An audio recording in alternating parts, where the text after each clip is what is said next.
एकनाथ शिंदेच्या दालनामध्ये शिंदेच्या मंत्र्यांची बैठक झाली.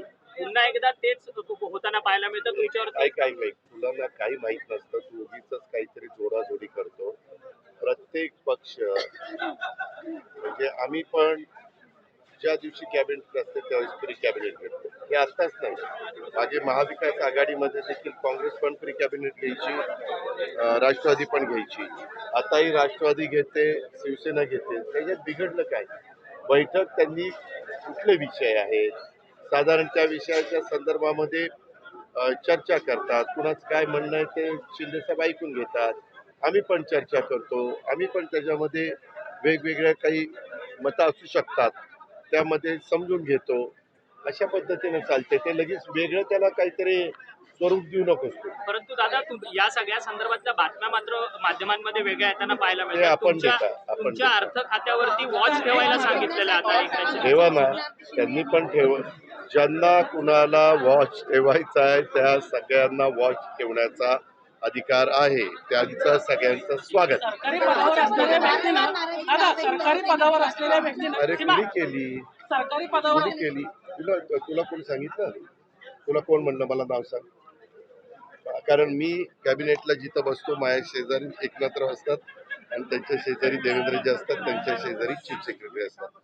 एकनाथराव जर असं काही नाराजी असतील तर मला सांगतील ना, अजित पवार अशा अशा पद्धतीची नाराजी काही माझ्याकडे व्यक्त केली.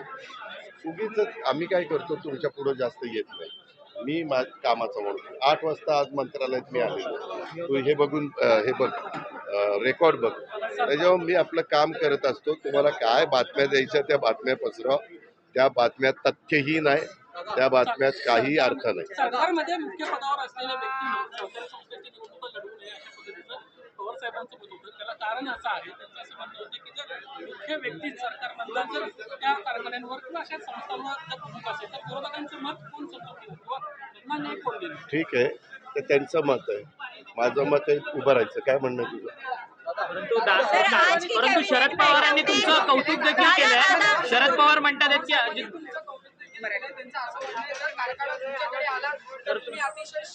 शिस्तबद्ध पद्धतीने आपण तू पण कुठं जाणार नाही आणि मी पण कुठं जाणार नाही. आता त्या कारखान्याचे सगळे फोटो फ्रोनली किंवा सगळा तो परिसर तू बघून घे आणि 1 वर्षाने तू माझ्याकडे पुन्हा कारखाना बघायला. मी भाव पण चांगला देतो. मला स्वच्छतेची, नीटनेटकेपणाची, बारीक सारीक गोष्टी पाहायची आवड आहे. तो प्रत्येकाला वेगवेगळ्या आवडी असू शकतात. कारखाना नीट चालला पाहिजे, कुठली संस्था नीट चालली पाहिजे, आर्थिक शिस्त असली पाहिजे. तिथं कुठंही वेडेवाकडे प्रकार अजिबात होता कामा नये. ज्यांच्यावर जी जबाबदारी आहे त्या जबाबदारीचं भान ठेवून प्रत्येकाने वागलं पाहिजे. महायुतीमधील मित्र पक्ष एकमेकांच्या विरोधामध्ये पराभूत झालेले महाविकास आघाडीचे उमेदवार होते. त्यांनी आता पक्षप्रवेश केला आहे. यामुळे अंतर्गत नाराजी वाढली असे आहे आणि आज त्याबद्दल देवेंद्र फडणवीसजी, एकनाथराव शिंदेजी, अजित पवार, चंद्रशेखर बावनकुळे, सुनील तटकरे आणि काय त्यांचं एकनाथराव शिंदेंनी ज्यांच्यावर जबाबदारी दिली असेल ते बसून त्याबद्दलचा निर्णय घेतील. मधल्या काळात एक कमिटी केलेली होती. आता त्याची मीटिंग चाललेली आहे, महायुती सरकारची समन्वय समिती. त्यामध्ये आमच्या वतीनं सुनील तटकरे आणि हसन मुश्रीफ आहेत. शिवसेनेच्या वतीनं उदय सामंत आणि शंभूराज देसाई आहेत आणि भाजपच्या वतीनं रवींद्र चव्हाण आणि चंद्रशेखर बावनकुळे आहेत. हे 6 जण बसतात, चर्चा करतात.